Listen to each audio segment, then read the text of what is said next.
कहते हैं इंसान का वर्तमान उसके अतीत के कर्मों पर और भविष्य वर्तमान कर्मों पर आधारित होता है।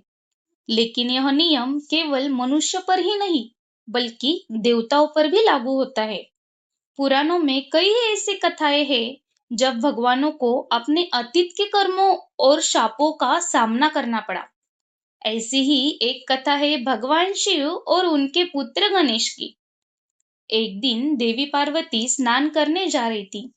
अपने शरीर के उपटन से उन्होंने एक बालन का निर्माण किया और उसमें प्राण डालकर कहा, तुम मेरे पुत्र हो, मेरी आज्ञा का पालन करना। मैं स्नान करने जा रही हूँ, किसी को भी अंदर मत आने देना। ऐसा करके वो चली जाती है। थोड़ी देर बाद भगवान शिव वहां पर पहुंचे। बालक ने विनम्रता और साहस से उन्हें रोका और कहा, मैं आपको अंदर नहीं जाने दे सकता। बालक की दृढ़ता देखकर शिवजी का क्रोध जाग उठा और उन्होंने त्रिशूल से बालक का सिर काट दिया। यह केवल क्रोध की प्रतिक्रिया नहीं थी।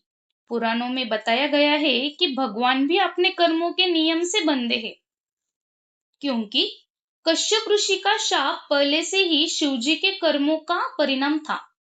पहले शिवजी ने क्रोध में सूर्यदेव पर त्रिशूल प्रहार किया। सूर्यदेव भी शक्तिशाली थे और त्रिशूल के चोट से उनकी चेतना क्षणिक रूप से नष्ट हो गई। कश्यप ऋषि जो सूर्यदेव के पिता है, यह देखकर वो अत्यंत दुखी हुए। उन्होंने तब भगवान शिव को शाप दिया, जैसा आज तुम्हारे प्रहार से मेरे पुत्र का हाल हुआ है, वैसा ही तुम्हारे पुत्र पर भी होगा। और इसी शाप की वजह से भगवान शिव ने गणेश जी पर प्रहार हुआ। तब देवी पार्वती ने अपने पुत्र का सिर कटा देखा और उनका क्रोध और दुख इतना गहरा था कि पूरे ब्रह्मांड में हाहाकार मच गया। देवताओं ने मिलकर उपाय सोचा।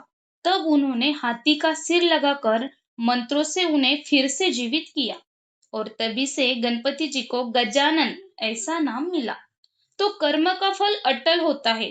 कोई भी अपने कर्मों से नहीं बच सकता, चाहे वह देवता ही क्यों न हो। इसलिए अच्छे कर्म करते रहो। और ऐसे ही धार्मिक रहस्यों के लिए हमारे चैनल को लाइक, शेयर एंड सब्सक्राइब करना मत भूलना।